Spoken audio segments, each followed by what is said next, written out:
반갑습니다. 예배 자리에 오신 여러분들을 진심으로 환영합니다. 오늘은 이제 사사 삼손에 대해서 함께 말씀을 나누겠습니다. 삼손은 성경에서 가장 유명한 인물 중에 한 사람입니다. 교회 학교를 다닌 사람이라면 당연히 삼손에 대해서는 여러 번 들어봤을 겁니다. 세상적인 가치관과 기준으로 볼 때에 삼손처럼 매력적인 인물은 없습니다. 삼손은 맨손으로 사자와 싸워 이겼고 이 나귀 턱뼈로 1000명을 죽였습니다. 또 성에 있는 그 문짝을 빼어서 어깨에 메고 간 괴력의 사나이였습니다. 또한 이 들릴라라는 여인에게 빠져서 배신을 당하고 머리카락이 잘려 힘을 잃고 두 눈이 뽑히는 아주 비참한 신세가 됩니다. 그러다가 다시 머리카락이 길어나면서 힘을 얻어 적들과 함께 죽음으로써 복수에 성공하는 아주 드라마틱한 삶을 살았습니다. 하지만 신앙의 관점에서 본다면 삼손은 너무나도 안타까운 사람입니다. 삼손은 하나님께로부터 특별한 사명과 또 그 사명을 이룰 수 있는 재능과 능력도 받았습니다. 하지만 삼손은 하나님께서 주신 그 재능과 능력을 사사로서의 그 직분을 감당하는 데 사용하지 못하고 세속적인 정욕과 야망을 위해 허비하게 됩니다. 교만함에 빠진 삼손은 대적들이 파놓은 함정에 걸려들었고 비참한 삶을 살다가 비극적인 죽음을 맞이하게 됩니다. 삼손이 만약에 이 성령에 이끌려서 거룩한 삶을 살았더라면 자신에게 주어진 그 사사의 직분을 잘 감당할 수 있었을 겁니다. 그렇게 되었다면 사사 시대에 대전환이 이루어졌을지도 모릅니다. 하나님을 떠나 자기의 소견에 오른 대로 행했던 영적인 그 암흑 시대를 끝내고 이제는 하나님을 왕으로 모시면서 하나님만을 섬기는 새로운 시대를 열었던 위대한 사사로 칭송을 받게 되었을지도 모릅니다. 오늘은 이 삼손의 출생을 통하여 은혜를 나누도록 하겠습니다. 먼저 삼손이 어떻게 태어나게 되었는가 그 배경에 대해서 간단하게 말씀을 드리겠습니다. 사사 입다가 죽은 후에 3명의 사사가 등장을 하게 됩니다. 사사기 12장 8절에서 15절까지 보면 그들의 이름이 나오는데 입산, 엘론, 압돈 이 3사람입니다. 그런데 이 3명의 사사들의 업적을 보시면 별다른 내용이 나오지 않습니다. 자녀가 몇 명이었는지 또 어떻게 결혼을 시켰고 재산이 어느 정도였는지 몇 년간 통치했는지 그것에 대해서만 간략하게 언급하고 있습니다. 전쟁 이야기가 나오지 않는 것을 보면 이 시대가 아주 평안했다는 것을 우리가 알 수 있습니다. 어떻게 해서 이 시대는 평안함을 누릴 수 있었을까요? 그 이유는 이전 세대들이 철저하게 회개하고 하나님께로 돌아왔기 때문입니다. 우리 함께 사사기 10장 15절과 16절 말씀을 같이 한번 읽어보겠습니다. 이스라엘 자손이 여호와께 여쭈되 우리가 범죄하였사오니 주께서 보시기에 좋은 대로 우리에게 행하시려니와 오직 주께 구하옵나니 오늘 우리를 건져내옵소서 하고 자기 가운데에 이방 신들을 제하여 버리고 여호와를 섬김에 여호와께서 이스라엘의 권고로 말미암아 마음에 근심하시니라. 아멘.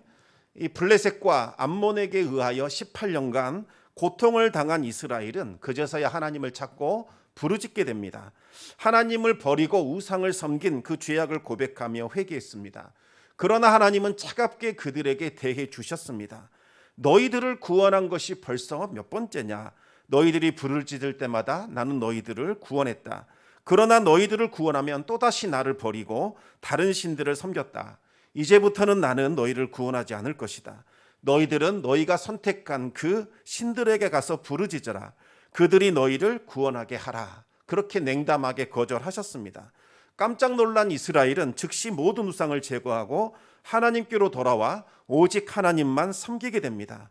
이와 같은 회개의 모습은 사사시대 이래로 찾아볼 수 없는 그와 같은 모습이었습니다. 이스라엘이 진심으로 회개하자 하나님은 마음을 돌이키셨고 사사 입다를 세우시고 그에게 성령을 부으셔서 암몬에게서 이스라엘을 구원해 내셨습니다. 그 후로도 이스라엘은 계속해서 우상을 버리고 하나님만 섬기게 되지요. 하나님은 이스라엘에게 은혜를 부어주셔서 오랫동안 평화와 번영을 누리게 하셨습니다. 그래서 압산과 엘론과 압돈이 사사로 활동하던 이 시대에는 하나님이 주신 평화와 번영을 누리는 시대였습니다. 하지만 이 평화와 번영이 지속이 되면서 이스라엘의 신앙은 급속도로 식어져 갔습니다. 그들은 세속적인 욕망과 쾌락에 이끌리면서 또다시 우상 숭배의 죄악에 빠지게 됩니다. 먼저 사사 입산이 다스리던 시대에 대해서 간단하게 살펴보겠습니다. 우리 함께 사사기 12장 8절에서 10절까지 말씀을 같이 한번 읽어보겠습니다. 그 뒤를 이어 베들레헴의 입산이 이스라엘의 사사가 되었더라. 그가 아들 30명과 딸 30명을 두었더니 그가 딸들을 밖으로 시집 보냈고 아들들을 위하여는 밖에서 여자 30명을 데려왔더라. 그가 이스라엘의 사사가 된 지 7년이라 입산이 죽음에 베들레헴에 장사되었더라. 아멘. 이 사사 입다의 뒤를 이어서 사사가 된 입산에게는 자녀가 많았습니다. 아들이 30명, 딸이 30명입니다. 이 시대에 자녀가 많았다는 것은 큰 복을 받았다는 의미이기도 합니다. 그런데 여러분, 한 아내에게서 60명을 낳는다는 것이 가능하겠습니까? 1년에 한 명씩만 낳아도 60년을 자녀를 낳아야 합니다. 평생 자녀만 낳다가 길러도 부족한 그러한 지경입니다.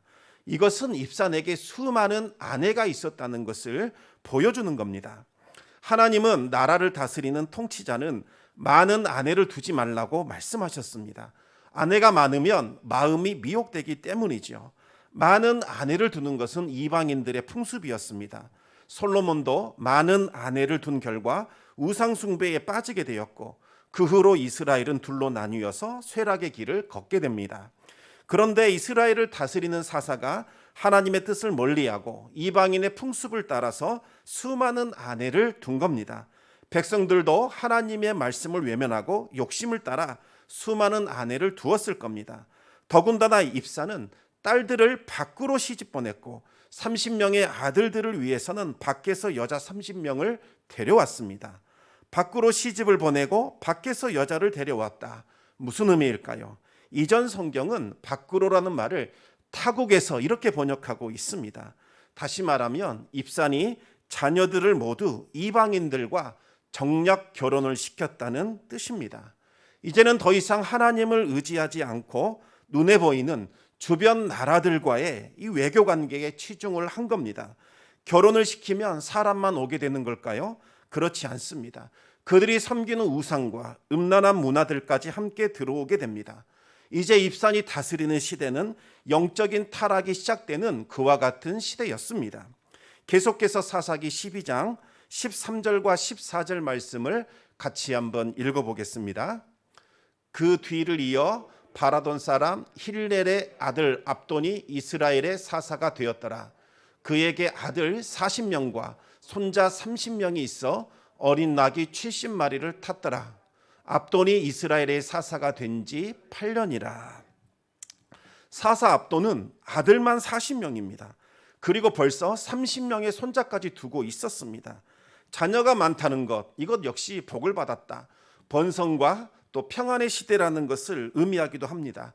그러나 아들만 40명이나 된다는 것은 압돈 역시 수많은 아내를 두고 있었다는 것을 보여줍니다. 압돈도 하나님의 뜻을 멀리하고 이방인들의 풍습을 따라서 많은 아내를 둔 겁니다. 백성들 역시 욕심을 따라 수많은 아내를 두었을 겁니다. 그런데 이 40명의 아들들과 30명의 손자들이 모두 어린 나귀를 타고 있었습니다. 이 어린 나귀를 탔다는 것 무슨 의미일까요? 어린 나귀는 높은 관직과 지위와 부를 상징하는 동물입니다. 지금으로 치면 최고급 승용차에 해당이 되지요. 아들 40명, 손자 30명이 모두 다 어린 나귀를 탔다는 것은 그들이 이미 높은 관직과 지위를 독점하고 있었고 부를 누리고 있었다는 것을 뜻합니다. 이 말은 사사라는 그 아름다운 직분을 이제는 사적인 욕망을 충족시키기 위한 수단으로 변질시켜서 부와 명예를 누리는 그와 같은 시대가 되었다는 것을 뜻합니다. 세 명의 지도자들 모두 하나님을 두려워하지 않았고 돈과 명예와 쾌락과 정욕에 빠져 살아가고 있었습니다. 그들은 하나님을 멀리했고 다른 나라들과의 이 외교 관계에 치중을 했습니다. 하나님을 예배하지 않고 우상 숭배에 빠져 있었습니다. 하나님이 주신 그 은혜로 평화와 번영을 누렸지만 그들은 하나님을 배반하고 타락함으로써 멸망의 늪에 빠져들고 있었습니다. 이것이 바로 삼손이 태어났던 때에 있었던 이스라엘의 모습입니다. 우리 함께 사사기 13장 1절 말씀을 같이 한번 읽겠습니다.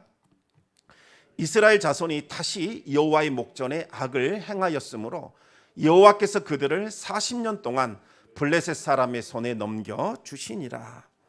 여기서 다시라는 말은 사사가 등장할 때마다 반복돼서 나타나는 단어입니다. 계속해서 또다시 이런 뜻이지요. 또 여호와의 목전에 악을 행했다 이렇게 나오는데 여기에서 악을 행했다라는 말을 원문으로 찾아보면 그 악을 행했다 이렇게 나옵니다. 그 악이라는 것은 이전 세대가 하나님의 심판을 불러왔던 바로 그 악을 뜻합니다. 정욕과 쾌락에 빠져서 하나님을 버리고 우상 숭배를 섬긴 바로 그 죄악입니다. 이스라엘은 이전 세대의 실패를 통해서 교훈을 얻지 못하고 그들의 실패를 계속해서 반복하고 있는 셈입니다. 그 결과 40년간 블레셋의 손에 넘겨졌습니다. 여기에서 이 40년은 지금까지 있었던 압제와 고통의 시간 중에서 가장 긴 시간입니다. 한마디로 신기록을 달성한 거지요. 그런데 여러분, 여기서 아주 이상한 점이 나옵니다. 그래도 이전에는 이방 나라들에게 압제를 당하면 하나님께 부르짖었다는 말이 나옵니다. 하지만 특이하게도 40년이 되도록 블레셋의 압제를 받았지만 이스라엘은 하나님께 부르짖지 않았습니다. 왜 그랬을까요? 블레셋이 신사적이어서, 그래서 압제를 하더라도 배려했기 때문에 고통이 적어서 그랬던 걸까요? 아니면 이스라엘이 하도 이 압제를 당하다 보니까 맷집이 너무 세져가지고 블레셋이 억압하고 고통을 줘도 견딜만 했던 걸까요? 그렇지 않습니다. 오랜 기간 동안 평화와 번영에 빠진 결과 하나님 그분을 잊어버린 겁니다. 아프고 힘들어도 하나님께 울부짖는 법조차도 잊어버렸습니다. 이것이야말로 비극 중에 비극이라고 할 수 있겠습니다. 하나님께 부르짖을 수 있다는 것, 이것이야말로 복입니다. 우리는 평소에 하나님대로 잘 살지 못합니다. 하지만 힘들고 어려울 때에는 하나님 앞에 나와 기도하며 은혜를 구합니다. 이것이 우리에게 소망을 가져다 주는 거죠. 우리가 비록 잘못했을지라도 우리가 우리의 잘못을 깨닫고 하나님 앞에 울부짖기 시작하면 하늘이 열리고 또다시 은혜가 부어져서 다시 시작할 수 있게 됩니다.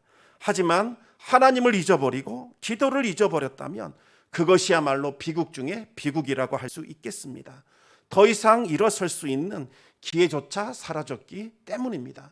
지금 이스라엘은 힘들고 어렵지만 어떻게 하나님께 기도하는지, 어떻게 하나님 앞에 울부짖어야 하는지 그것조차 잃어버린 정말 영적인 암흑과 타락의 시대를 살아가고 있었습니다. 여러분, 그런데 바로 그때에도 우리에게 소망이 있고 희망이 있다는 것을 기억하시기 바랍니다. 왜냐하면 우리가 주저앉아 있을 때에, 일어나서 기도할 힘도 없고 아무런 소망조차 없을 때에, 우리가 모든 것을 다 포기해버린 바로 그 시점에 하나님은 여전히 우리를 포기하지 않으시기 때문입니다. 하나님께서 직접 우리에게 다가오십니다. 한번 되돌아 생각해 보시기 바랍니다. 힘들고 어려울 때 우리가 하나님을 기억하고 하나님께 나아갔다고 생각했지만 실제로는 그렇지 않았습니다. 하나님께서 다가오셔서 우리의 이름을 불러주셨고 쓰러진 우리들에게 손을 내밀어 다시 일으켜 세워주셨습니다. 이것이 바로 복음이고 이것이 바로 은혜입니다.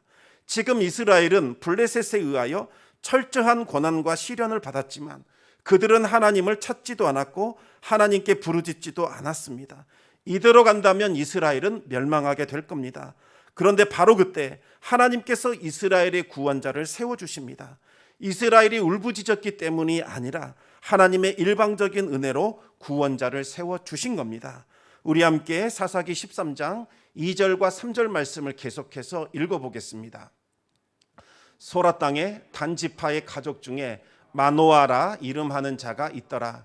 그의 아내가 임신하지 못하므로 출산하지 못하더니 여호와의 사자가 그 여인에게 나타나서 그에게 이르시되 보라, 내가 본래 임신하지 못하므로 출산하지 못하였으나 이제 임신하여 아들을 낳으리니. 아멘.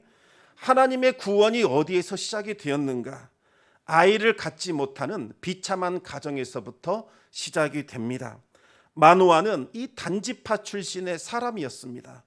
여러분, 이 단지파가 어떤 지파인지 아십니까?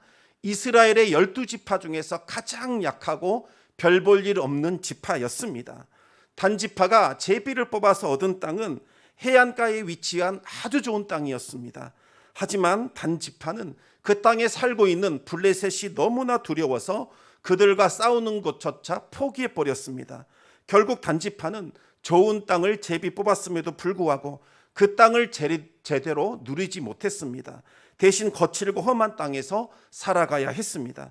그래서 단지파는 제대로 된 지파의 역할을 감당하지 못하고 있었습니다. 그 중에서도 특히 이 마노아의 가정은 아주 소망이 없었습니다. 그들에게는 자녀가 없었지요. 이 시대에 자녀가 없다는 것은 하나님의 저주를 받은 것으로 간주되어 있었습니다. 그런데 성경에서 늘 불임이라는 단어가 나타날 때마다 바로 그 시대가 영적인 불임의 시대였다는 것을 의미하고 있습니다. 삼손이 태어난 그 시대는 40년 동안 믿음의 사람을 단 한 사람도 잉태하지도 못했고 출산하지도 못했던 영적인 죽음의 시대, 하나님의 저주가 임한 시대였다는 것을 보여주고 있는 겁니다. 그런데 바로 그 저주를 끊어내고 하나님의 사람을 잉태하여 출산하는 기적이 바로 이 마노아의 가정에서 일어난 겁니다. 하나님의 역사가 전혀 일어날 것 같지 않는 그곳에서 하나님의 위대한 역사가 시작이 된 겁니다. 이스라엘의 구원자와는 전혀 거리가 먼 지파, 제대로 된 지파 구실도 못한 유명무실한 단지파, 그 중에서도 자녀를 출산할 수 없는 그 불임의 가정에서 이스라엘을 구원할 구원자가 나온 겁니다. 왜 하나님은 하필 이 마노아의 가정을 택하신 걸까요? 물론 하나님의 주권적인 선택으로 된 것이지만 마노아가 어떤 사람인지를 살펴본다면 조금은 이해할 수 있습니다. 마노아라는 이 이름은 노아와 아주 관계가 깊은 이름입니다. 마노아는 휴식, 안식처라는 뜻의 누아흐에서 나온 겁니다. 우리가 알고 있는 노아도 바로 이 누아흐에서 나온 단어입니다. 마노아의 아버지는 정말 안타까웠던 것 같습니다. 어찌하여 우리 이스라엘이 이 안식의 땅에서 안식을 잃어버린 채 살아가고 있는가? 자신의 아들이 이 안식을 잃어버린 이스라엘에게 하나님의 위로와 안식을 주는 사람이 되기를 바라는 마음에서 자신의 아들의 이름을 마노아라고 지었던 것 같습니다. 그런데 그 이름이 뜻하는 바와 달리 마노아의 삶은 위로와 안식과는 거리가 멀었습니다. 그에게는 자녀가 없었습니다. 하지만 마노아는 자녀를 얻기 위해서 당시 세상이 추구했던 그 가치관과 풍조를 따르지 않았습니다. 자녀를 낳아줄 첩을 두었거나 아니면 이방 여인을 아내로 들이지 않았습니다. 오직 자신의 그 아내에게만 충실하며 하나님의 위로와 긍휼을 구했습니다.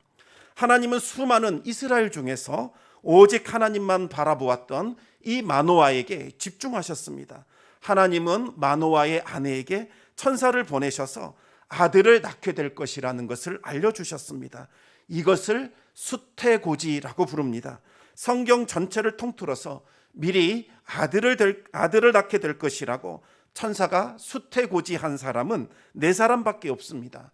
아브라함과 사라에게서 이삭이 태어날 때, 그리고 사가랴와 엘리사벳에게서 세례 요한이 태어날 때, 그리고 동정녀 마리아에게서 예수님이 태어날 때, 그리고 오늘 마노아에게서 삼손이 태어날 때, 이 4가지 경우밖에 없습니다. 천사는 삼손이 이스라엘을 구원을 위하여 특별히 구별된 하나님의 종이니 나시린으로 길러야 한다고 일러줬습니다. 나시린은 구별된 사람, 하나님께서 택하신 사람이라는 뜻을 가지고 있습니다. 나시린에게는 지켜야 할 규정이 크게 3가지가 있었습니다. 첫 번째는 포도주와 독주를 마시면 안 됩니다. 심지어 포도즙이나 포도씨나 생포도나 건포도도 먹으면 안 됩니다. 왜냐하면 이 포도가 발효가 되면 포도주가 되기 때문입니다.